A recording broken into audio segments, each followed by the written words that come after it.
Hello guys, welcome back to my YouTube channel. As usual, kama kawaida, my name is Brian Mbuvi and I'm so glad you popped in. Please listen, say something on the comment section. Please don't forget to subscribe, share the video, and tell me what you think about my video and what you'd like me to talk about in the next video. Now, some of you might ask, how am I so much into business and where did I get all this kind of knowledge about business from? So I'll tell you how it began because up to 2016, I was a full-time employee. Woke up in the morning from 8 to 5, went to the office, and that was it. So in 2016, I was an accountant in a SACCO in Nairobi. And the SACCO was at the verge of collapsing. People had made their savings. I was the accountant. And whenever they came for, in a SACCO, you save, and then the SACCO promises to give you 2 or 3 times your savings as long as you have guarantors. So it came to a point the SACCO has collected so much money, and whenever the people, the owners of the money, the SACCO contributors, come to the SACCO for assistance, for financial assistance, like I need a loan, maybe I've saved 100K, I need 300K, I need 250. Unfortunately, the SACCO did not have the cash. So the SACCO funds, which is people's money, had been embezzled by the owners or the managers or the founders of the SACCO.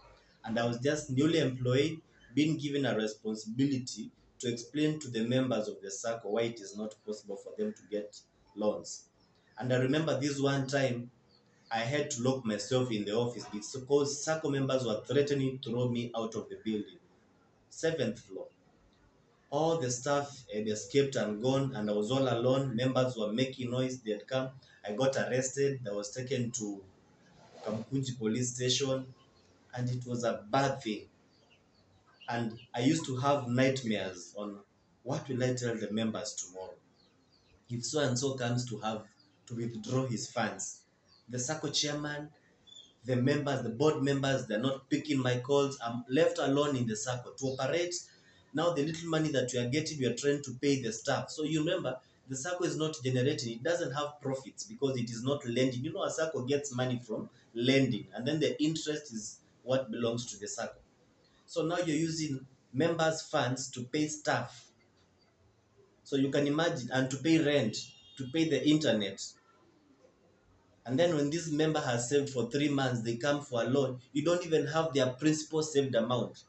So I was in a situation where I was having the hardest time in my life. It was so difficult for me. I used to have, like, my head used to ache all the time. When I sleep, I used to have nightmares of SACCO members running after me, beating me, stoning me, and I was just feeling tired. I could not take it anymore. It was bad. That was in 2016, around August, September. The SACCO manager quit, so thinking it was a good thing, I was promoted from the accountant to the manager, but it was worse because now every decision was coming to me and I didn't know what to tell the members because you don't even have the principal amount of the members' savings. So what do you tell them? The chairman is not picking the calls. He's the one who knows where this money, he took the money from the SACCO, invested in his own things and disappeared. So this looked like a pyramid scheme, and I was the one who was being hit hard because of it. And then, God's plan is always God's plan.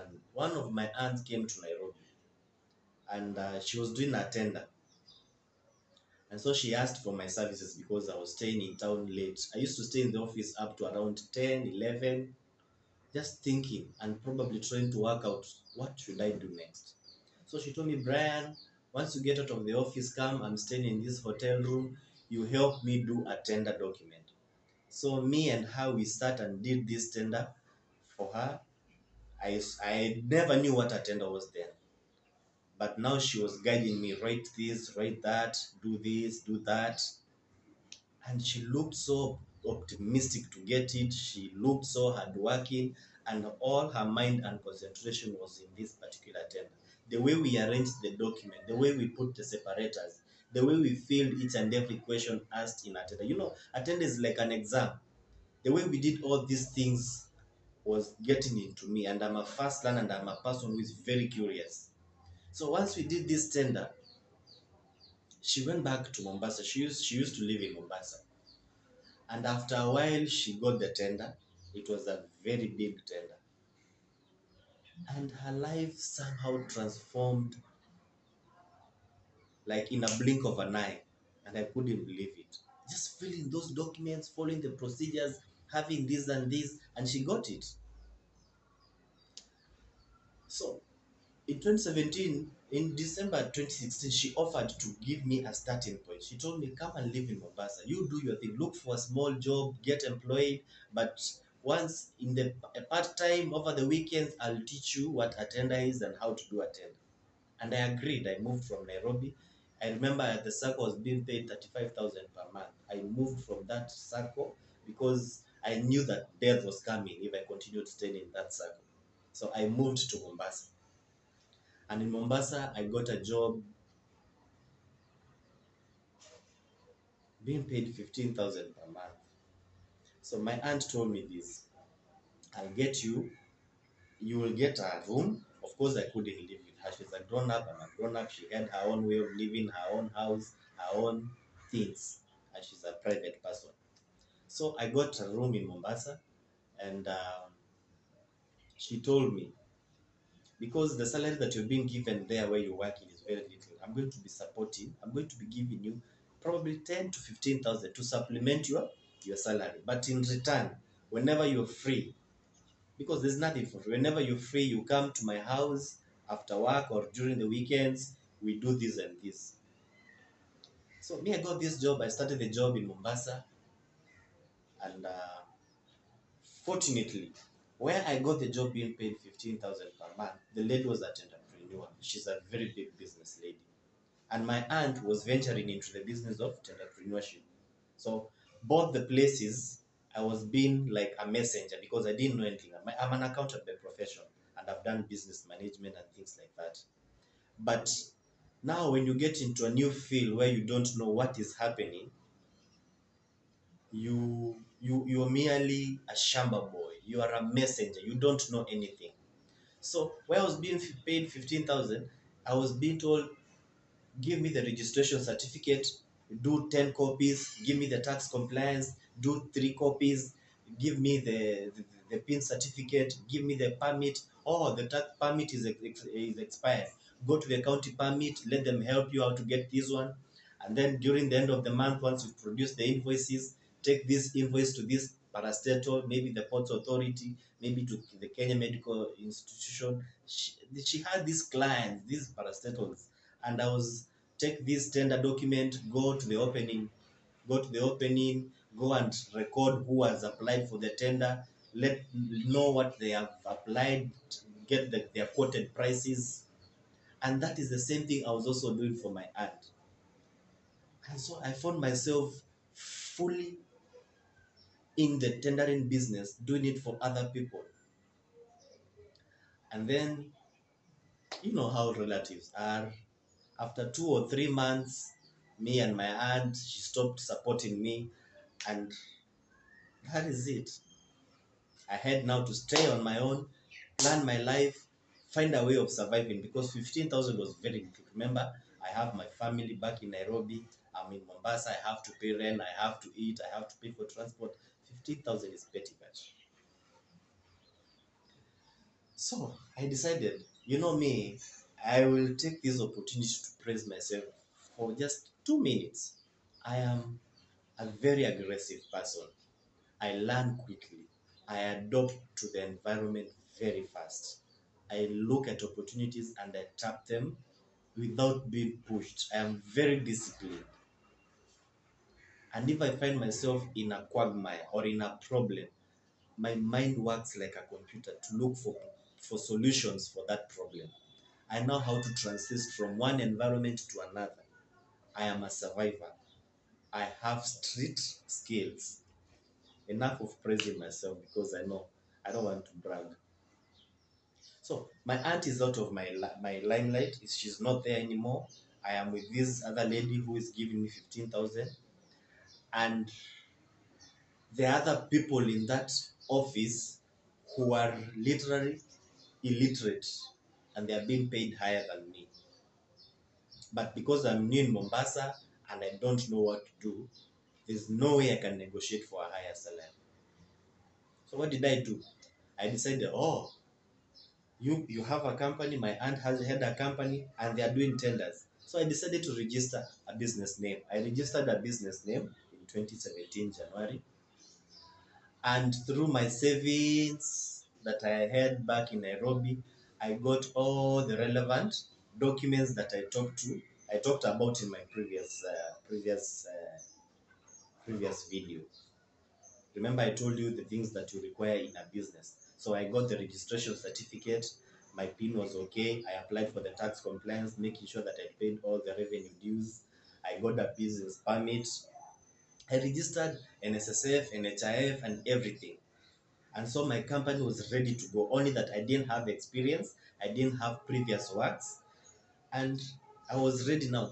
Now, what I did, I was very honest with my boss. I went to her and I told her, the salary that you're paying me is very little. It is not, I'm not able to survive with it.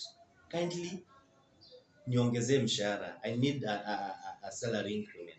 But she said, it's not possible. The economy is so bad, blah, blah, blah, blah, A, B, C, D. I think, so I told her, I have registered a business name and I only ask that I apply for those jobs that don't bring conflict of interest in your company. So if you're doing cleaning services, fumigation services, that is what you do. Allow me to apply for supply of general items like computers, laptops, furniture.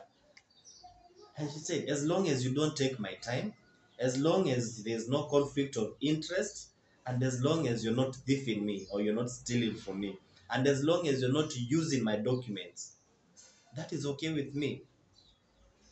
Let me tell you, my friends, if you are an employee of any institution, remember, these people love you. These people need you. But these people will never be happy with your growth, because as long as you are independent and you have a mind that is independent from the small salary that they give you, they start being afraid of you. You'll remember that. Let me continue. So once she said that, so usually in any enterprise in Kenya, especially the parastatals and everything, there comes a time where you have to, this what we call pre-qualification. Pre-qualification is where a parastatal wants to enlist a number of their suppliers for that financial year. So they usually give advertise it, and the companies apply, so that if I am pre-qualified as a supplier of stationaries in a certain parastatal, probably the Kenya Ports Authority, me and the other pre-qualified people will be given quotations when they need furniture, and then we will compete amongst the pre-qualified people, and once you are the lowest bidder, lowest evaluated bidder, you get the job. So my boss, I told her, I'm going to be trying a few pre-qualifications here and there, like in Mombasa, Bandari Sacco, Kenya Ports Authority, KMTC, Kenya Maritime Authority, KEMFRI, NITA, those parastatals in Mombasa. And she said, well, why not? As long as you're not doing fumigation, you're not doing pest control, why not? Try. You never know. You know, until later, I didn't know that she knew I will never make it. She knew in her heart that it was impossible for me to get a job. She was so confident that whatever you're doing, you're just wasting your time. But she couldn't tell me that, because she knew, according to her, she didn't want to look like she's a bad boss, she's a mean boss. Or with all respect, I only realized that later. And so I decided applying for pre-qualifications. And these things, I think I even went to the beach to shout, celebrate, and be happy. When you get this letter, this is to notify you that you've been pre-qualified as our supplier for the year 2007, 2008. Wow, that was so cool. So I got a few letters from the parastatals in Mombasa that I was their pre-qualified supplier for commodities like laptops, furnitures, food supplies, and things like that. Now, my salary is 15,000. I have this business enterprise which I am dreaming day and night. Every time when I'm walking, I don't even have time to board a matatu. I want to walk because I want to think of how fast I can grow, how much I can grow. So, luckily, after now the pre-qualification, I was being emailed, my company email.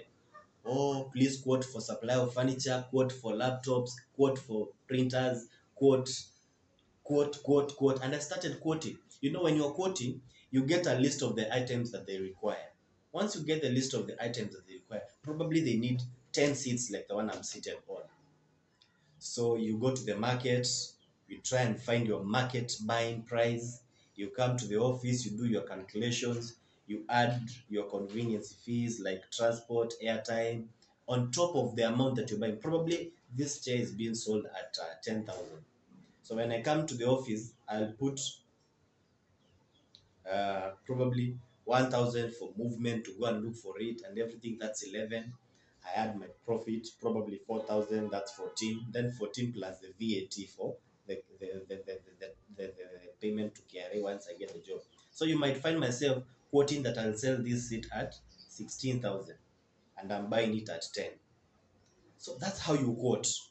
You quote. Other people will quote 14, other people will quote 18, other people will quote even 10. So once these quotations go to the people who are buying, they go through the quotations, they go through your documents, whether you have a valid tax compliance, you have a county permit which is valid, you have a registration, you have a PIN certificate. That is the evaluation. And then now they look at the lowest evaluated bidder. They go to the financial aspect of the bidding. And now many people get knocked out. It's like a sieve in the tendering process. So many people will get knocked out at the preliminary level. You don't have a valid tax compliance, you're knocked out. Your business permit is not valid, you are knocked out. You have not put a certain document that they require, you are knocked out. And then probably there are three people that are remaining. These three people now, that's where you get to the financial aspect. How much have they quoted? Oh, Brian has quoted 16,000. So and so has quoted 18, so and so 19. So Brian is the lowest evaluated bidder. So they write a letter. Congratulations, you've been awarded for supply and delivery of 10 seats at 16,000. That they give you something that we call local purchase order, LPO. So once you're given an LPO, you're supposed now to go buy the chairs, deliver them. The people who are in charge of the stores, they look whether the seat is okay, it is to their standards, they receive it. When you're going to deliver, you go with a delivery note and your invoice attached with an ETR. It was awesome. I remember my first time to supply, I supplied at a parastatal here in Mombasa, and I was supplying stationery for 65,000. Now the problem came because of capital. I don't have capital to supply. You have an LPO for 65,000. Your salary is 15,000, which is hand to mouth, food, shelter, and clothing, period. You're even living in debt and you have an LPO to supply. That is where the problem begins if you are beginning a business. You don't have capital, you don't have connections, there's nobody to finance you. You have this job and you have to supply it. One thing with supplying, once you get the LPO, you don't supply. They will remove you from the listed suppliers and they will buy you from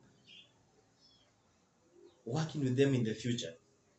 So once you get the LPO, you start running around like a madman. Oh, I have a job of 65,000. The capital is 50,000. Please lend me 50,000.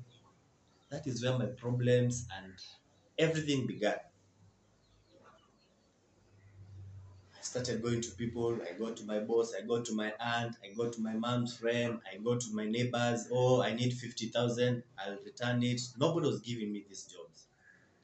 So the first 65,000 I got, I went to somebody and that person told me, now the only thing we can do is we do the job together and then your profit, we share it at 50-50.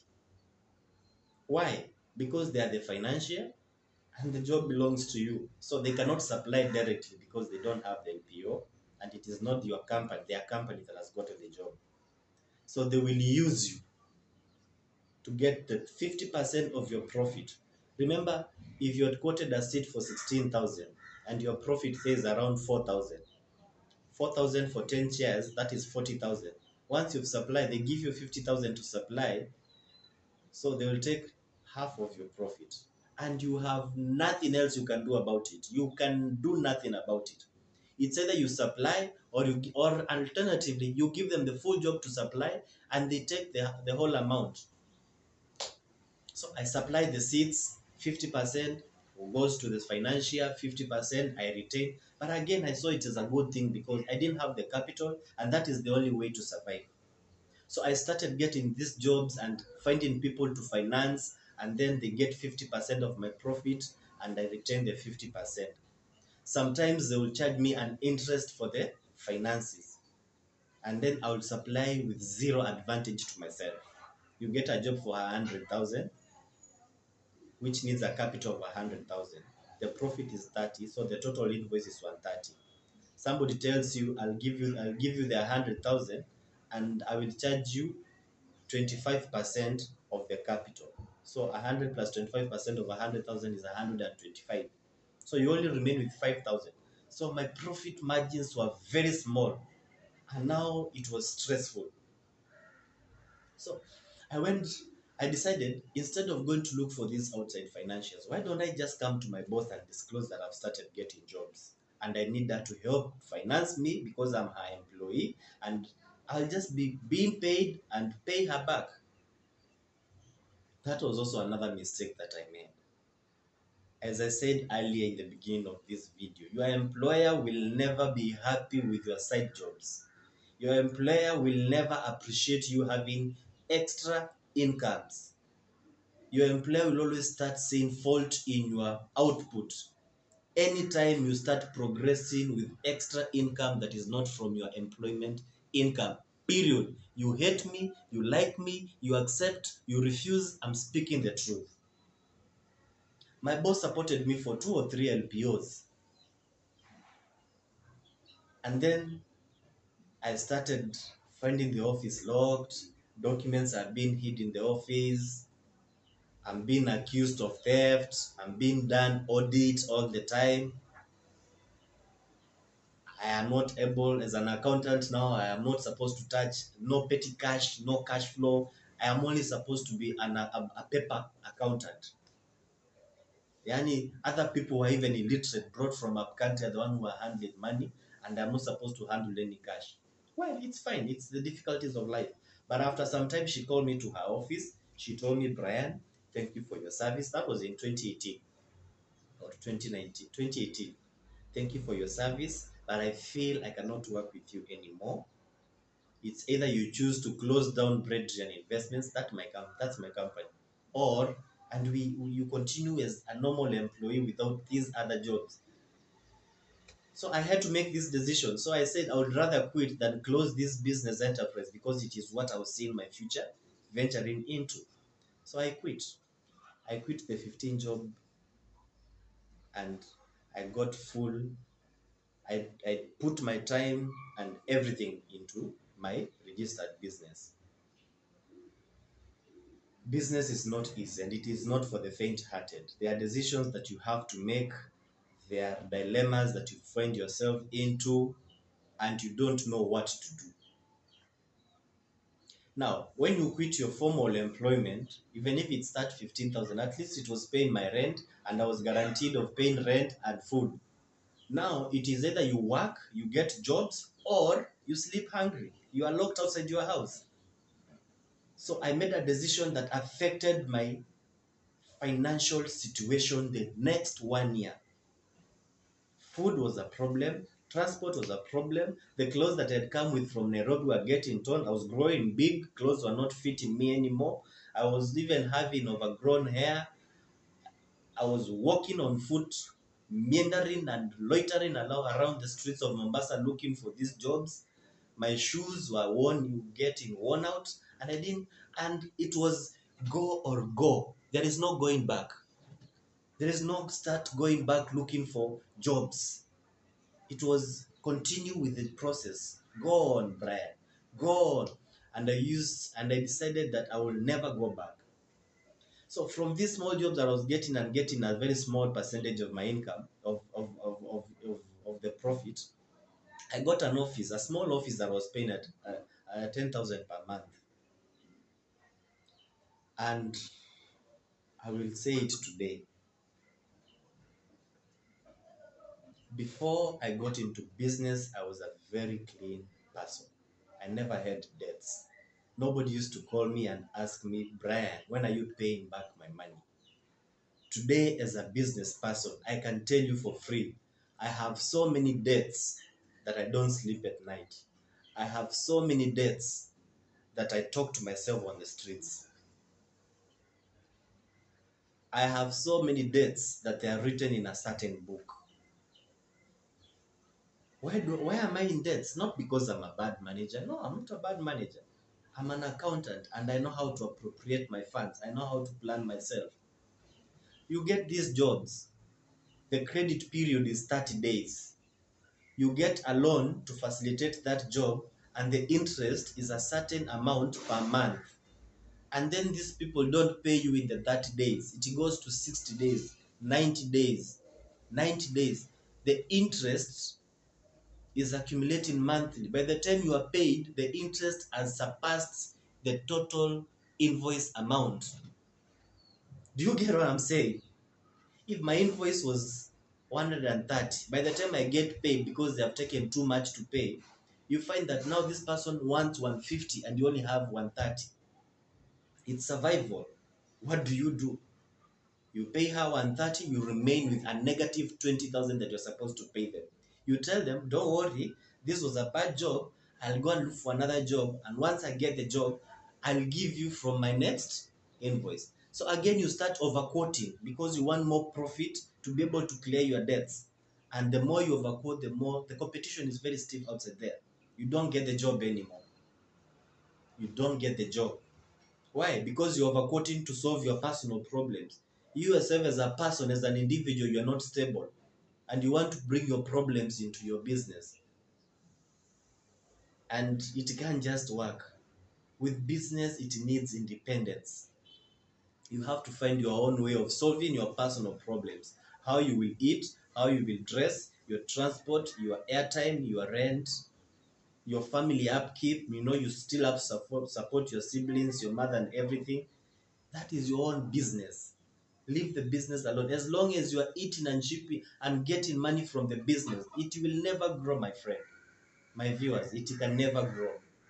And then that's why you find somebody with a very good mind, somebody who is brilliant, somebody who has a potential for growth, simply stagnating. Why? Because I, I am I am born poor and I'm trying and I have a focus to grow rich, but I don't have the foundation. I don't have the finances. I don't have the capital. I don't have the job. Many of you will ask me, so what did I do? What did I do? I decided, yes, because I'm an accountant, I'm going to start some other businesses that are going to help me out. So I decided advertising that I'm an accountant. I do monthly returns, annual returns, I do NSSF and NHIF returns, I do pay returns, I do bookkeeping, I do tenders. So people used to, because with time I became an expert. So people used to come to me and tell me, there is this tender for the Kenya Ports Authority for supply of stationaries. Can you do that tender for me? They give me all the documents that they have. They bring them to me. I do them. I do the document properly, and I quote what they want me to quote. That is where discipline now comes in, very much as it is required. Remember, I also have a company, and they have their own company. There should never be conflict of interest in entrepreneurship. I do a tender for A suppliers, and B suppliers is my company. The documents should never look alike. They should never be the same documents. Things should be different. So I am very disciplined in those kind of things, because I will do your tender, do it properly, neatly. If you get the job, it's fine. But when it comes to pricing, I will let you do your own pricing. And whether I know it or not, it will not affect what I'm going to do on my own budget of the tender that I'm doing for myself. So now I started doing tenders for people. They pay me 5,000, they pay me 20,000.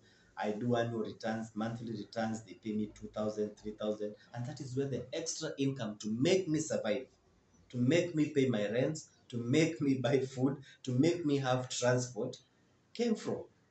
So I became a freelance accountant. And eventually, with time, I also became a freelance manager. Some people have businesses and they don't have the time to run the business. Barbershops, hotels, you name it, I'm a good manager. So I got these jobs to run these kind of things. So with time, the process that I'm getting from these freelance jobs and these managerial jobs that I get for running other people's businesses, I got somebody in the office, the small office that I had, to help me run those businesses, to send them. Remember, when you are the boss, you delegate, you create, you pay people to do what you're supposed to do so that you can do other things. That is the kind of life that I started living from 2018 up to now. I will not say I have made it, but now I got the opportunity to separate Brian from my company, and my company started doing its own thing. So I borrow money, I don't use that money to pay rent. I do an NPO, I don't use that profit to buy food. And gradually the company is growing. I have not seen it has grown, but it's growing. But now the problem is as a startup, and as a person who doesn't have the capital and the finances, it's very hard to operate. You find yourself so much into debt that you don't know what to do. You blame your own enterprise, your own company, because if it was not for my business enterprise, I will not be in debt. I remember, like a few months ago, I got this job which needed 700,000.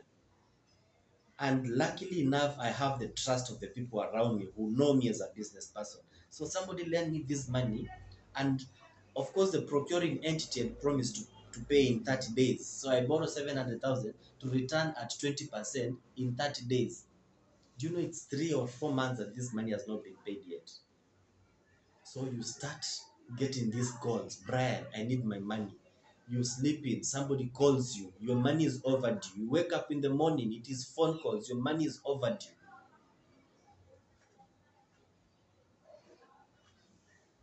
Don't tell me why didn't I go to the government and ask for funds. You this thing that they call youth fund doesn't exist. It is a scam. You have an LPO, you go for these institutions to give you a loan. They will tell you give us collateral. I don't have a car, so I don't have a logbook. I don't have the only small plot that I have is that one that was given my grandfather. Rest in peace, my grandfather. And it has not even yet been transferred to my name. It is a community land. So I don't have a logbook, I don't have a title deed.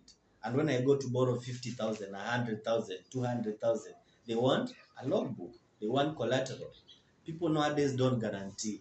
People have become so fraudulent that everybody is afraid to stand on behalf of another person, that in case you don't pay, I'll pay. Nobody wants to do that anymore because people are borrowing money and disappearing.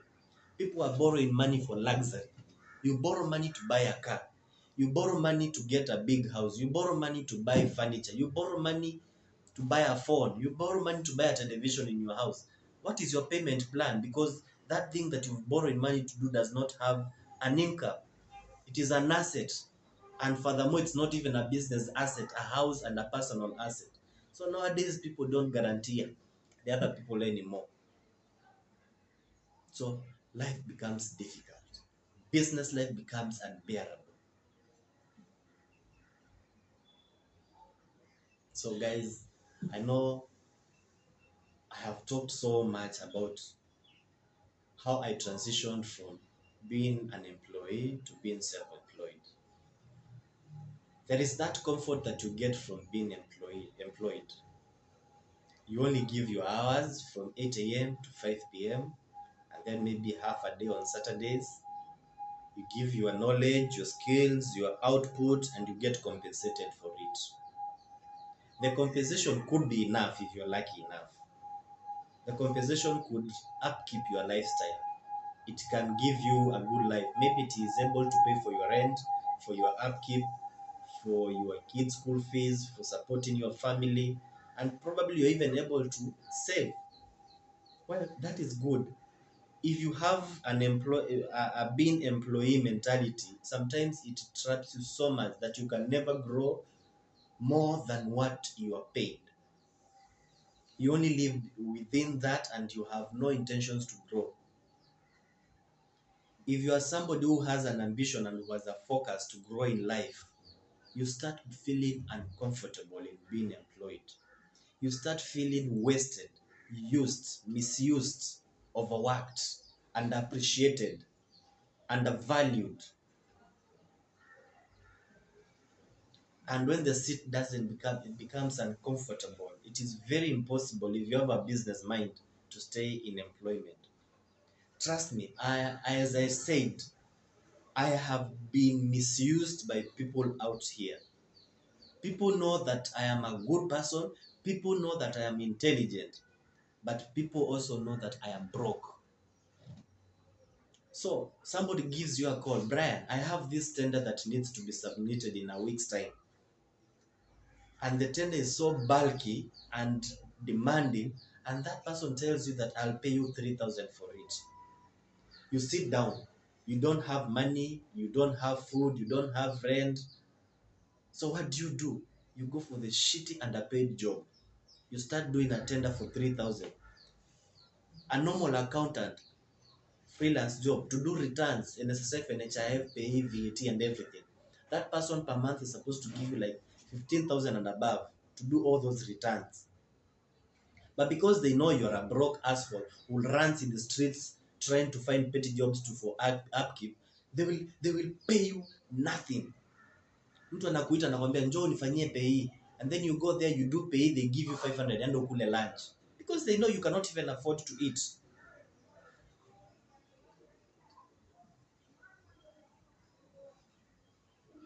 It is bad.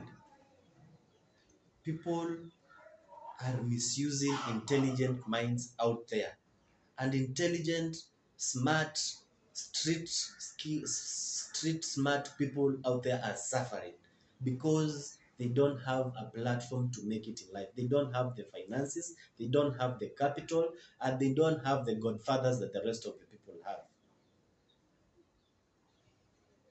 You find yourself, I've always been in CRB. I've never even managed to get myself out of CRB.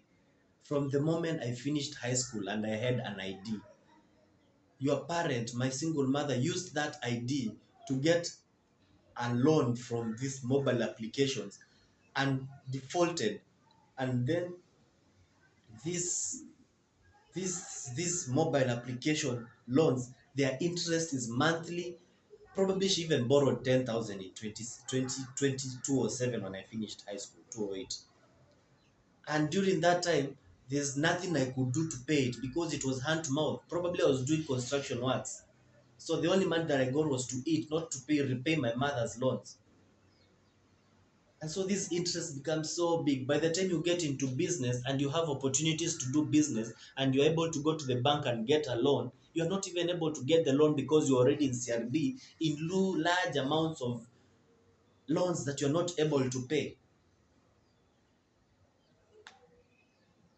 You can't blame your mother. She was feeding you. She was educating you. She was educating your siblings. She was paying school fees for your siblings. So you are in CRB. For example, look at me. I am in CRB because of that particular example that I've just given. And I'm trying to clear that debt. I'm also in business. And my business account is very okay. I have this turnover of like monthly, I have 400,000, though most of the profit goes to financiers. I am not able to capitalize by the jobs that I get. I am not even able to borrow loans from the bank because I'm in CRB. So I will leave to beg for finances. I'll leave to get to borrow capital. Probably you have like 100 people or 10 people. This one I have 50K for this one, 30K for this one, 500,000 for this one, 200,000 for this one. If I was not in CRB and my business account is so smart, I could probably get one loan from the bank, pay these many people who keep on calling and nagging me, and concentrate on the bank. Because the bank will have give you a longer period, a bigger repayment period, lower interests, and a more professional way of approach, the way they ask for their money. They don't call you in the middle of the night and make you have nightmares. They don't send rowdy boys to come and harass you. They don't send you abusive messages. They don't tell you nitakuroga usipolipa hiyo pesa yangu.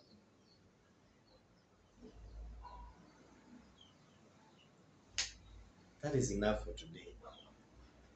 Thank you guys for watching my video. I really appreciate.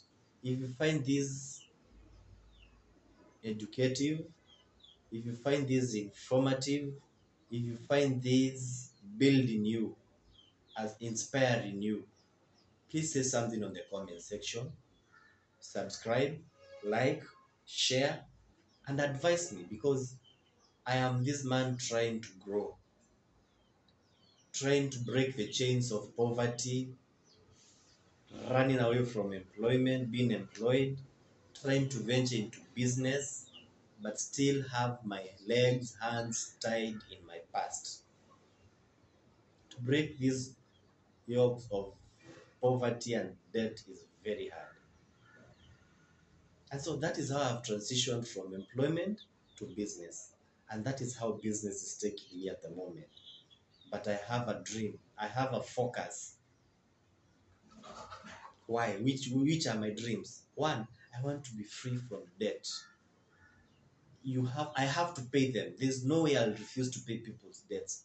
So I have to pay people's debts. I have to live within my means. I have to give my business independence to grow. So that profit, 80% of the profit can go back into the business, and then I get probably 10% or 20% to myself. I want this enterprise to have many other enterprises. I want to get an LPO that I'm actually able to supply without borrowing, so that I can get 100% of the profit to myself, to my business, so that I can use that profit to open a green grocer, a barber shop, a hotel, an M-Pesa, so that all those total collected revenues can come as total income in my business enterprise. But that can only come if I persevere, if I come through this dark tunnel and finally find myself as financially free. Thank you for watching. Subscribe to my channel, say something on the comment section, and tell me what you want me to talk about in my next video. Until next time.